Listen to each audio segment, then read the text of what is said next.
Millennials, the first generation to come of age in the new millennium, are now in their 30s and 40s. Some look 25, but many feel 99. Why? They're navigating a unique set of pressures from financial to societal while rewriting the rules of adulting. If you're a millennial or just trying to understand one, this conversation is for you. Hello everyone, I'm Goldie, executive and life coach with over 1,300 hours of experience working across 5 generations, and I'm your host for this episode. And I'm Lakshan, an ICF credentialed coach working with individuals and teams to bridge the generation gap, and your co-host for this episode. And this is episode 36 of Mind the Gen Gap podcast.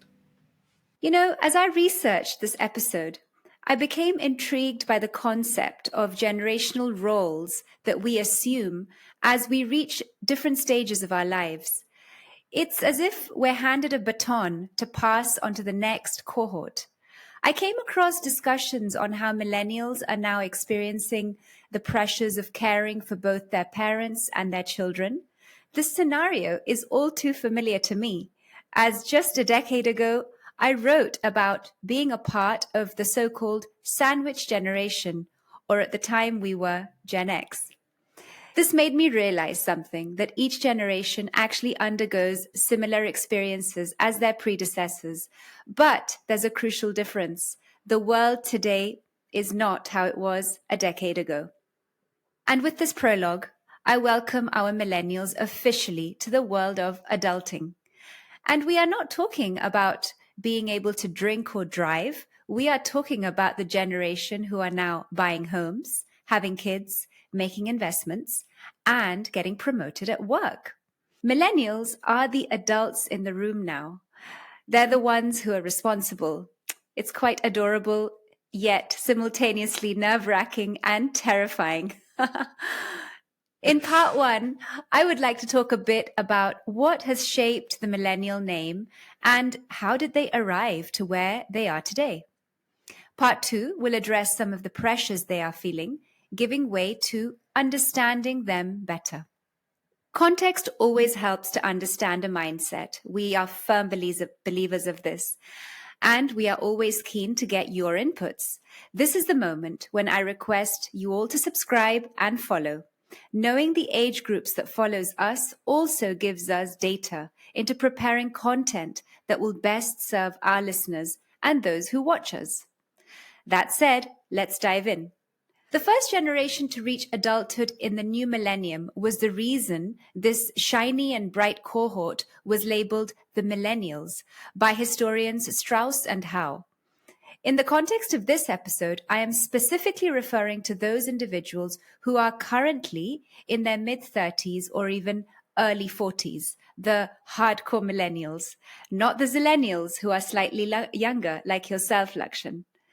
As we learn about their label, we also know that there were subconscious expectations laid out for them, for the generation to grow up using the internet, the generation that saw the rise of technology both at school and later in college.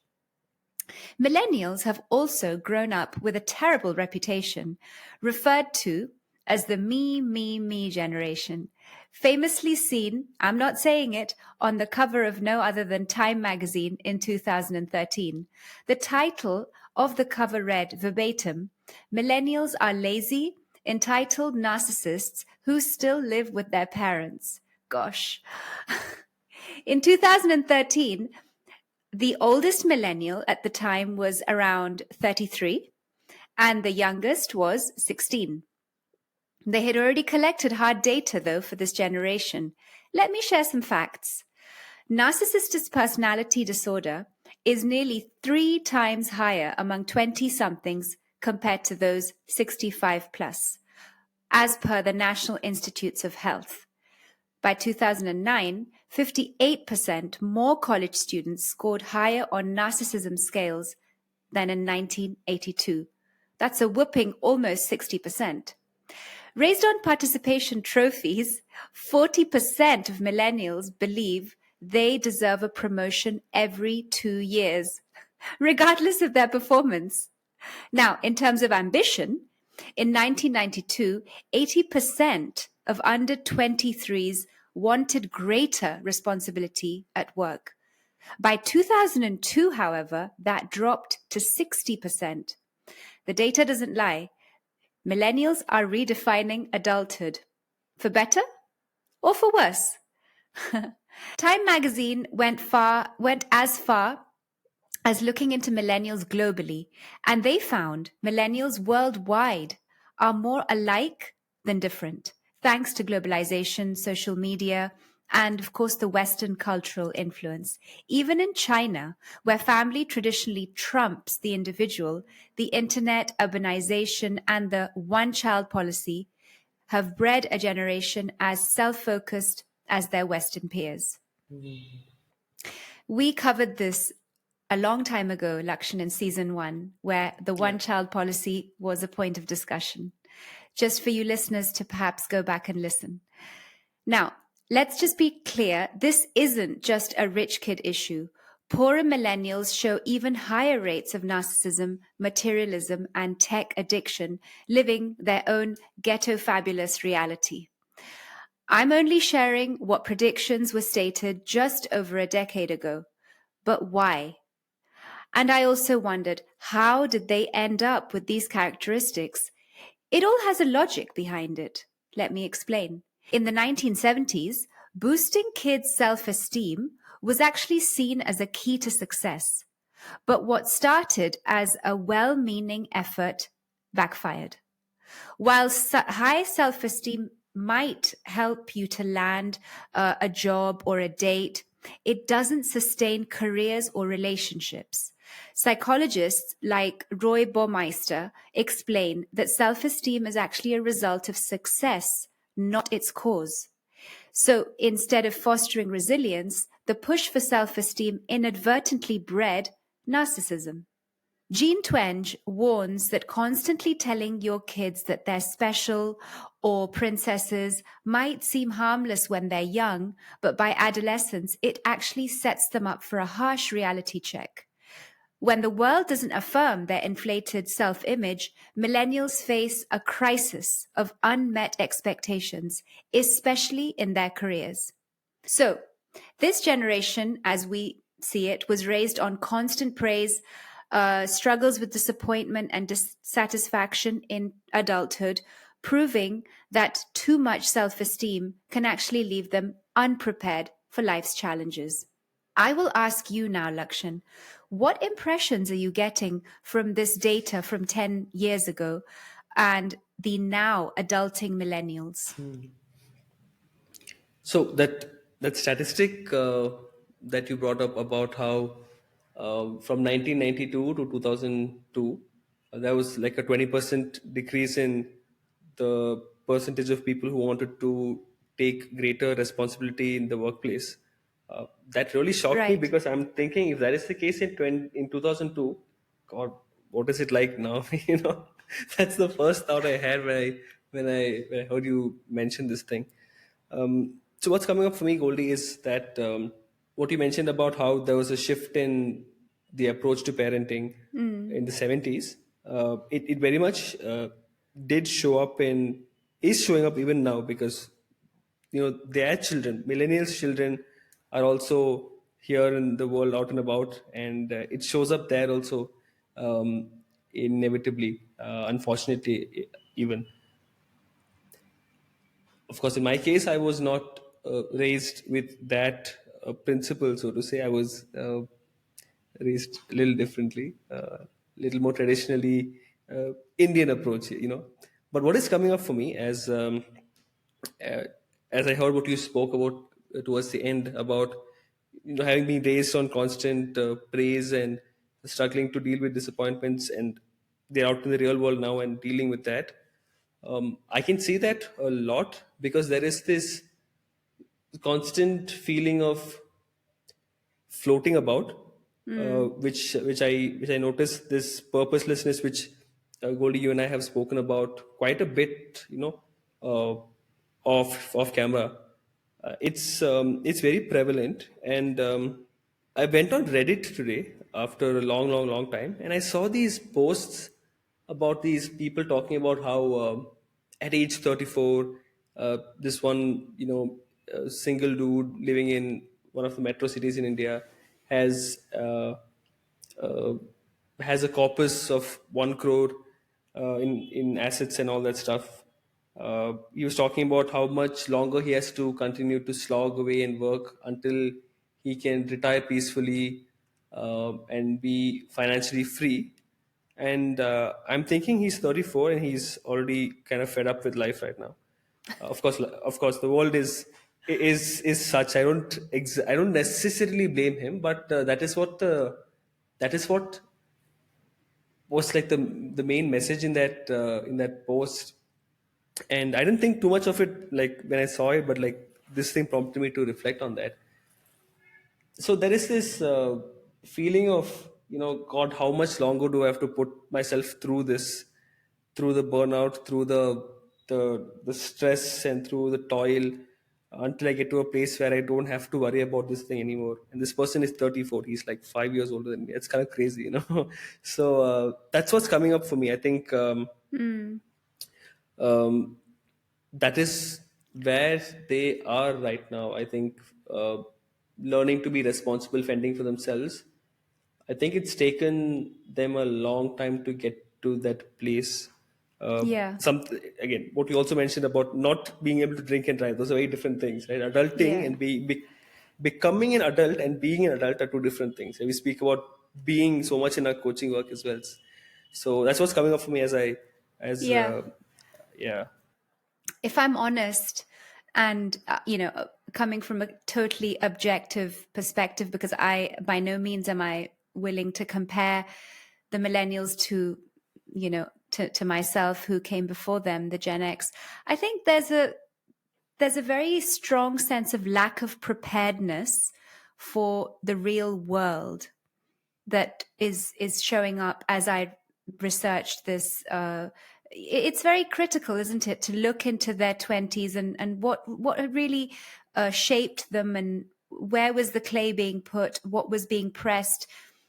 And I didn't see that happening for them because, I mean, no fault of their own. I think it was just a general vibe that they grew up with. And let's not forget that the shiny labels that carried their name. There was a sort of entitlement that just came with being a millennial. And suddenly this bubble has burst for them. Also, not their fault, because, as you quite rightly said, we are in a world where the struggle is real. And I just want to put myself, or invite you all to put yourselves in the shoes of what it would be like to feel as a millennial today. If I had young children right now, I think I would have to very much empathize with the millennials, because it's tough, And I think this neatly brings us into part two, because I want to discuss, so what are these pressures that they are facing in their personal adulthood? At first, one would think, that they are one more cohort who have entered the real world of adults, and why are they complaining? They could be referred to just like any other cohort. But I came up with a term which I think really defines them. They're the manager generation. They are managing leadership roles at work, whether it's having to middle manage the Gen Zers or report back to the Gen X or boomers. And at the same time, they are navigating parenting and parental caregiving. So this truly makes them right now the quintessential sandwich generation, but in a very different sense of the word manager generation, because things have really changed so much at work, haven't they? We did not see so many generations work under the same roof in the same office as maybe today, and they happen to be right in the middle of it all. So they're in the crossfires, as we would say. Their key milestones have been delayed. Let's look at this. So, due to financial constraints, millennials are hitting traditional adult milestones like marriage, home ownership, starting families much later than previous generations. This delay can often, lead to feelings of being behind or off track in life. And this is exactly the temperament that is transpiring. as you quite corroborated through the Reddit feed, right?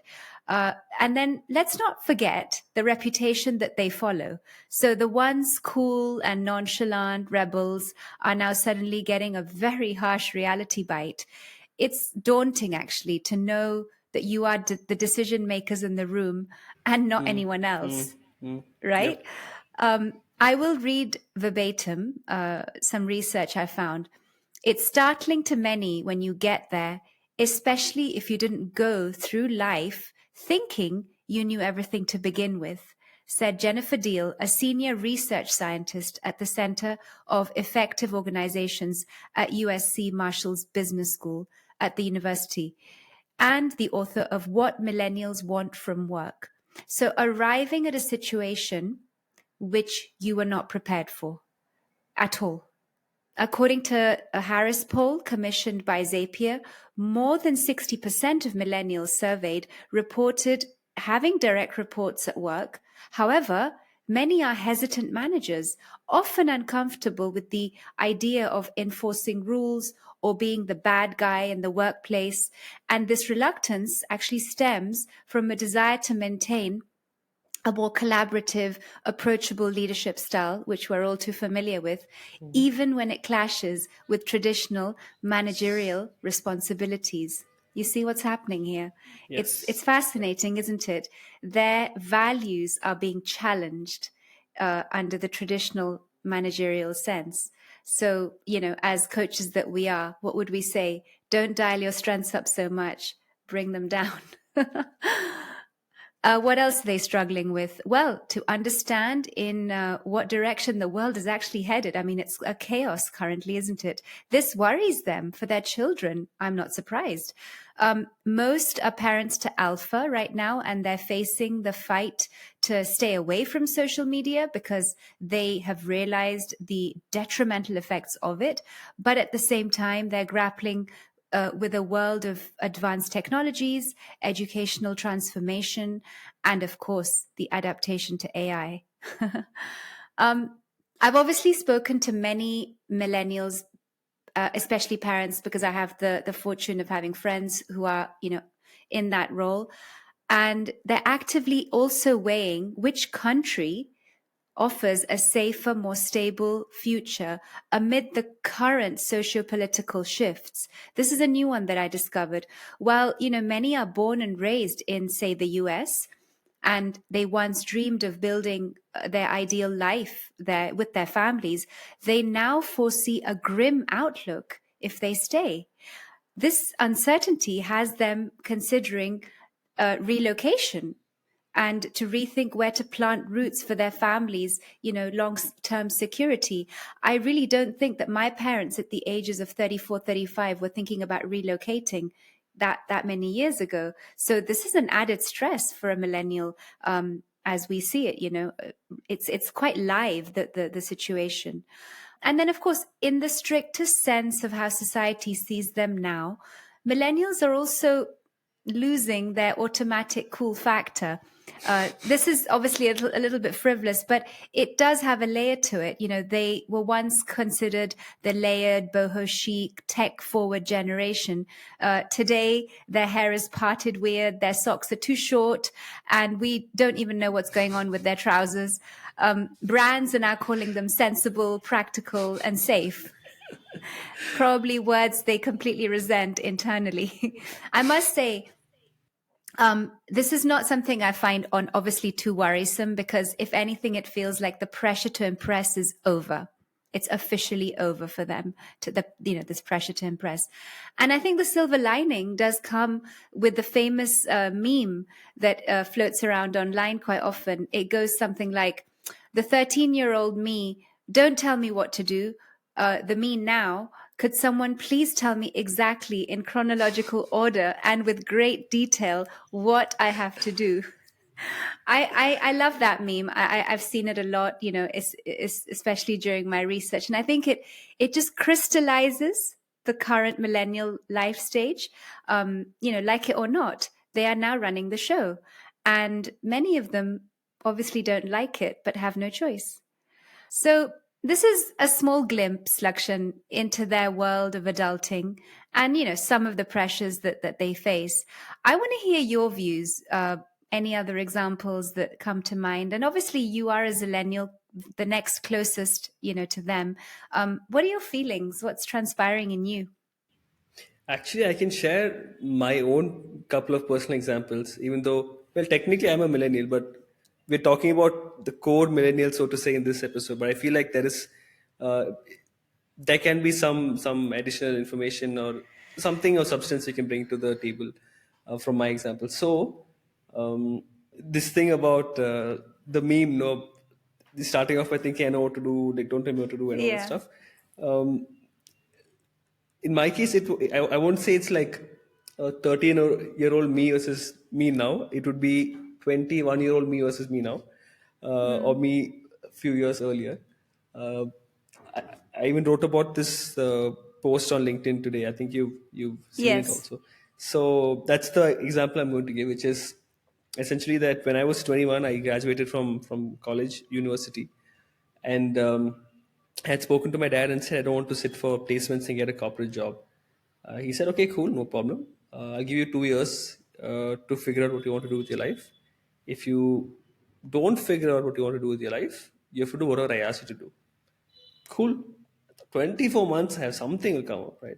So for about 18 months, I try all these different things with this idea, belief, mindset of no, I can figure it out myself. I know what I'm doing, and all that stuff. And 18 months into these 24 months, my dad sat me down one day and asked me, "Okay, Lakshan, it's been 18 months. What do you have to show for all the progress?